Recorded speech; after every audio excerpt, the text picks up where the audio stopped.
आइए आपको दिखाएं कि दिल्ली की रैली में नरेंद्र मोदी ने किस तरीके से स्पष्ट तौर पर यह बात सामने रखी कि जनता मन बना चुकी है।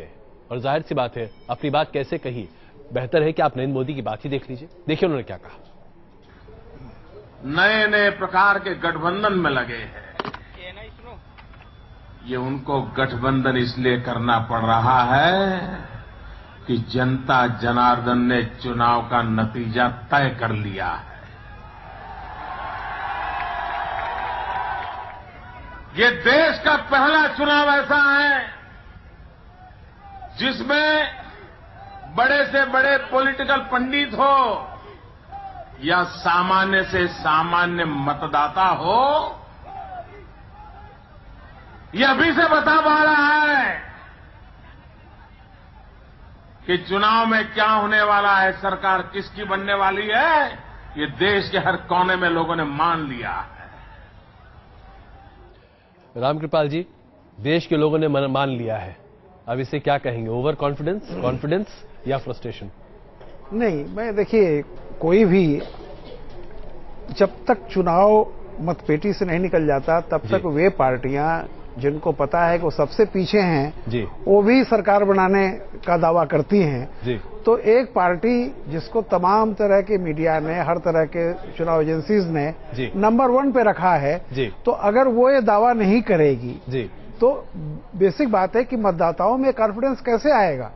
तो ये बहुत स्वाभाविक सी बात है, उसमें कोई ये रैलियों में कही जाने वाली बात है। हाँ, बिल्कुल बिल्कुल। तो कपिल जी, आप लोग भी ऐसे ही स्वाभाविक बात करते दिखाई दे रहे हैं रैलियों में। सरकार तो आप ही बनाने का दावा करते हैं। नहीं, हमने तो सरकार बनाने का दावा ही नहीं किया। हमने तो ये कहा है साहब, आप तो कहते हैं कि सबसे ज्यादा सीटें आप ही को आएंगी। मैं बताता हूँ हम क्या कहते हैं। मेरे शब्दों में सुन लीजिए। 16 मई को कांग्रेस साफ, बीजेपी हाफ।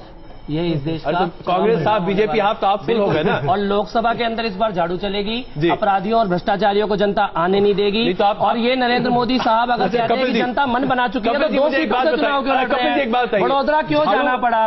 अगर जनता मन बना चुकी है तो क्यों भागना पड़ा वाराणसी छोड़कर? कपिल जी, एक बात बताइए, पड़ेंगे ना। आपने जो कहा, मैं अगर उसी से थोड़ा सा उठा लूं, झाड़ू तो लोकसभा में आज भी लग रहा होगा, वरना साफ सफाई कैसे होगी? साहब, 162 अपराधी और भ्रष्टाचारी लोग बैठे हुए हैं वहां पर। और ये जो कांग्रेस का घोषणा पत्र आपने कहा, कांग्रेस ने अपने घोषणा पत्र में बताया कि अब की बार 2G घोटाला करेंगे, कि कॉमनवेल्थ करेंगे, कि 4G करेंगे। पिछली बार भी नहीं। तो मैं काम करता हूँ, नदीम जी आपके साथ है। नदीम जी तो सही कि घोटाले कौन कौन से करोगे? मुझे भी जवाब देना चाहिए। मोदी जी पे सबने अटैक किया हुआ है। नहीं, बस समझिए जरा, झाड़ू कहाँ कहाँ लग रहा है भाई? नदीम जी, आपके यहाँ में झाड़ू लगाने के लिए तैयार है कपिल जी?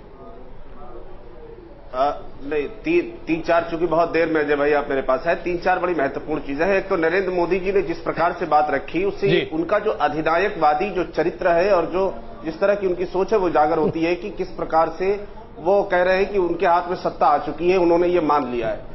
दूसरी बात यह कि आडवाणी जी ने, जब इनकी नेशनल एग्जीक्यूटिव थी या नेशनल काउंसिल नहीं होगी, उसमें आडवाणी जी ने कहा था कि इसी आत्मविश्वास में हम 2004 का लोकसभा का चुनाव हारे थे। तीसरी बात, उन्होंने ये कहा कि सब लोग गठबंधन कर रहे हैं। 80 के दशक से, 89 से लेकर और 2009 के लोकसभा के चुनाव तक ये पूरा गठबंधन का ही दौर रहा है। चाहे एनडीए बना हो, चाहे यूपीए बना हो, चाहे संयुक्त मोर्चा बना हो, गठबंधनों की सरकार रही है।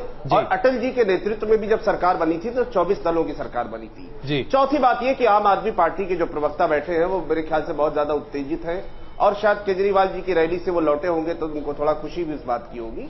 महत्वपूर्ण बात यह है कि भ्रष्टाचार इस देश का एक इशू है, इसको दुनिया मानती है। एनडीए की सरकार थी, उसमें भ्रष्टाचार हुआ था। यूपीए की सरकार ने भ्रष्टाचार को लेकर गंभीरता से काम किया है, बहुत गंभीरता से, 2G घोटाला बहुत गंभीरता से हुआ था। बिल्कुल सही बात है। तो हम ये समझते हैं। नहीं, देखिए, आपकी बात मैंने सुनी थी, कृपया सुन लीजिए, फिर आप अपनी बात रखिएगा। बिल्कुल बोलिए सर। मैं जो बात बुनियादी कह रहा हूं वो ये कह रहा हूं कि देश धीरे धीरे इंप्रूवमेंट इस देश का हर दिशा में हो रहा है। और खास तौर से जो भ्रष्टाचार का इशू था, इस पर केंद्र की सरकार ने, यूपीए ने काम किया, किसी और सरकार ने, सच्ची बात है कि नदीम जी, मैं इसी पर जो लोग दोषी थे वो जेल। नदीम जी, अगर इसी पर एक सवाल, नदीम जी, मैं चर्चा नहीं करूंगा। कर्नाटक के पूर्व मुख्यमंत्री बंगाली जी अब इस दुनिया में है नहीं, इसलिए उनके बारे में चर्चा करने का कोई औचित्य नहीं है, इसलिए उस बारे में हमें किसी को वहां पर जाना नहीं चाहिए। लेकिन नदीम जी, मैं आपसे पूछूंगा, जो अभी कपिल जी ने कहा, कांग्रेस साफ, बीजेपी हाफ और आम आदमी पार्टी पूरा ग्लास फुल, क्या कहेंगे आप? देखिए, आम आदमी पार्टी तो केवल जो गई है बनारस में केजरीवाल जी चुनाव लड़ने के लिए, वो तो इसलिए गए हैं कि शाम को प्राइम टाइम पर उनको कुछ स्पेस मिले और उनका जो काडर है दिल्ली में थोड़ा बहुत बचा हुआ। शीला दीक्षित जी से पूछ लीजिएगा कि क्यों गए अरविंद जी। शीला दीक्षित जी को मालूम है कि क्यों गए अरविंद जी। उत्तर देना चाहूंगा वजह। शीला दीक्षित जी को मालूम है कि अरविंद जी क्यों गए हैं, उनसे पूछ लीजिएगा। जी संबित जी। नहीं, ठीक है शीला, देखिए शीला दीक्षित जी को आपने चुनाव हरा दिया।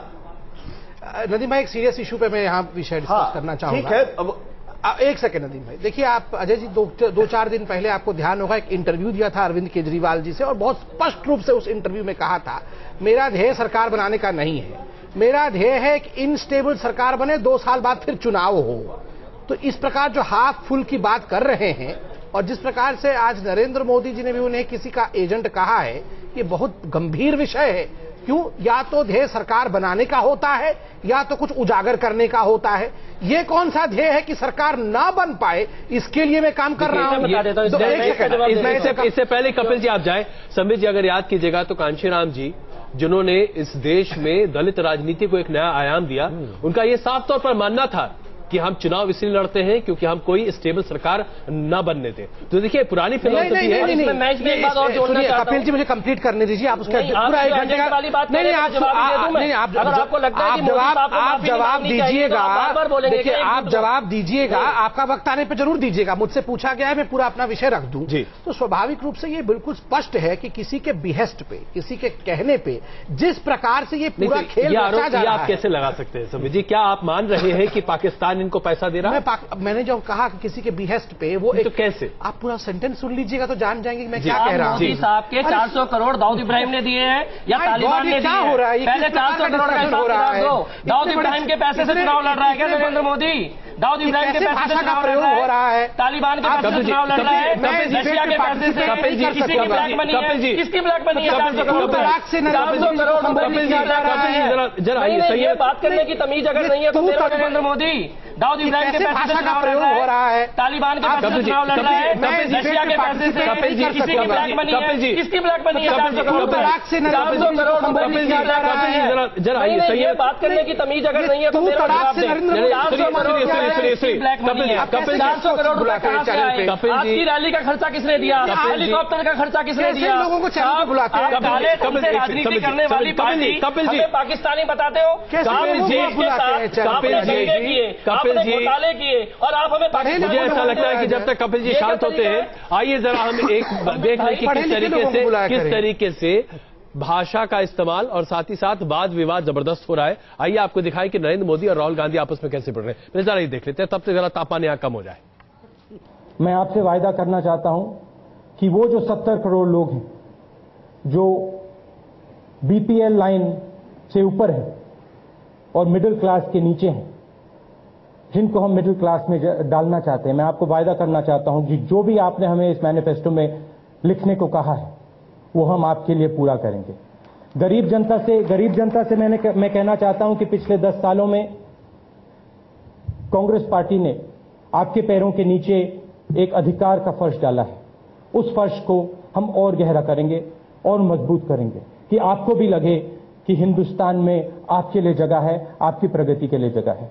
और जो हमारे बिजनेस के लोग हैं जिनकी राय भी इस मैनिफेस्टो में है, आपसे कहना चाहता हूं कि आपके लिए हम ईज ऑफ बिजनेस, इंफ्रास्ट्रक्चर और आपको तेजी से प्रगति लाने के लिए हम पूरी मदद करेंगे।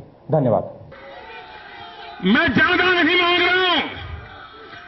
उन्होंने 60 साल में जो बर्बादी लाई है, मैं 60 महीने में देश को उससे बाहर निकालने का इरादा लेकर के आया हूं भाई।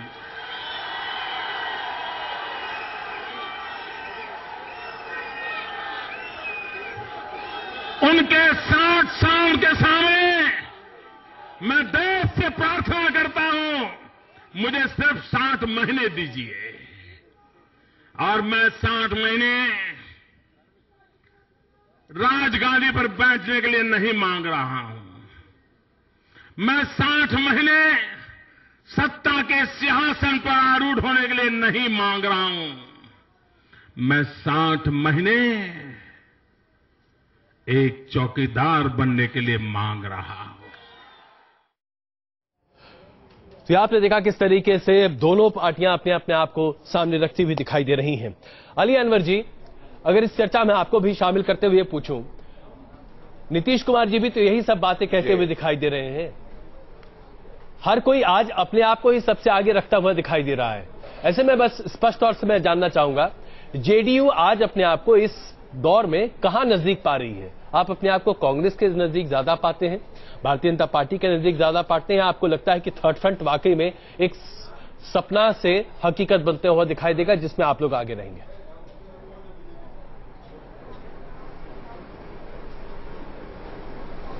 देखिए, ये हम समझते हैं अजय जी, आपने जो शुरू किया मौजू ये नहीं है। सब लोग, चुनाव का समय है, अपने लोगों को, कार्यकर्ताओं को राउज करने के लिए जी बातें कहते हैं, सब लोग इस सब्जबाग दिखाते हैं, ठीक है। लेकिन ये कोई भाषा आज तक ने आपने सुना होगा किसी प्रधानमंत्री के उम्मीदवार या प्रधानमंत्री के मुंह से कि विरोधियों को चुन चुन करके साफ करना है, बोलो साफ करोगे? तो ये भाषा जी जो नरेंद्र मोदी जी ने शुरू की, तो इसका पहले प्रयोग अपनी पार्टी में किया। अपने जो उनके विरोधी हैं, जो वरिष्ठ नेता हैं, उनको अपमानित करके, उनका टिकट काट करके आपने देखा किस तरह से जसवंत सिंह जैसे बड़े नेता किस तरह से रो रहे थे जी। किस तरह से मुरली मनोहर जोशी जी कहा कि इस जन्म में कौन सा पाप किया कि संसद में अली अनवर जी, आपकी पार्टी में भी ये सब कुछ हो रहा है, बताइए, आपकी पार्टी में भी ये सब कुछ हो रहा है, वहां पर भी बड़े बड़े नेता वहां पर अपना इस्तीफा दे रहे हैं। सुन लीजिए, आपके संबित जी, आप जब बोल रहे थे तो हम सुन रहे थे। मैं तो आप सब बोल रहे थे तो हम सुन रहे थे। मेहरबानी करके हमको भी अपनी बात रखने आप बोल लीजिए। अभी राजपाट आपका नहीं आया। संबित जी, आप तो बहुत सुशील और सरल आदमी हैं, आप ऐसा मत कीजिए। बल्कि हम तो कहेंगे कि आपसे सीखना चाहिए नरेंद्र मोदी जी को भी, जितना आप बढ़िया से सीखता आदमी। अब मुझे उत्तर देना पड़ेगा। तो मैं कह रहा हूं कि पहले तो नहीं, देखिए, आप अली अनवर जी आपने कुछ ऐसा कह दिया है, अली अनवर जी आपने कुछ ऐसा कह दिया है कि संबित जी को अब जवाब देना पड़ेगा। देखिए, करके साफ कर रहे हैं। नहीं, अली अनवर जी जरा मौका दीजिए इनको। अली अनवर जी, क्षमा चाहूंगा आपसे, दीजिएगा। नहीं, अभी देना पड़ेगा, नहीं तो देखिए इसमें हम सबकी नौकरी खतरे पर जाएगी। संबित जी, मुझे लगता है काश नीतीश जी भी कुछ अली अनवर जी से सीख लिए होते। काश। अगर सबसे अली अनवर साहब, मुझे जेडीयू के तमाम नेताओं की पीड़ा समझ में आ रही है। जिस प्रकार से आवरली बेसिस, सुनिए, जिस प्रकार से आवरली बेसिस पे एग्जिट हो रहा है, प्रति घंटे की रफ्तार से जैसे नेता जेडीयू छोड़ रहे हैं, मुझे लगता है थोड़े दिनों के पश्चात जेडीयू का फुल फॉर्म होगा, जाओ ढूंढो उसे ढूंढ के लाना पड़ेगा, कहां है जेडीयू।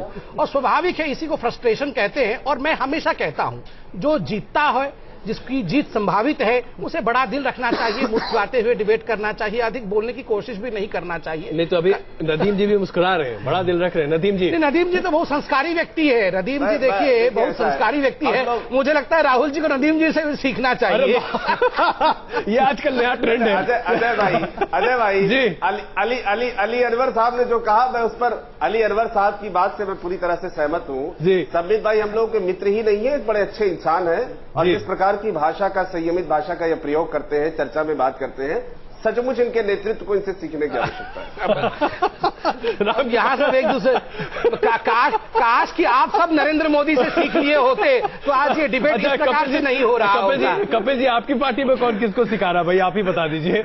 अभी तो हम भाजपा और कांग्रेस को हिंदुस्तान में राजनीति करना सिखा रहे हैं, वोट मांगना सिखा रहे हैं, मुद्दों पे बातें करना सिखा रहे हैं। और बिल्कुल एक बात है, और बड़ी गंभीरता से देखिए साहब, भ्रष्टाचार, सांप्रदायिकता और वंशवाद, इस पर जवाब देने होंगे।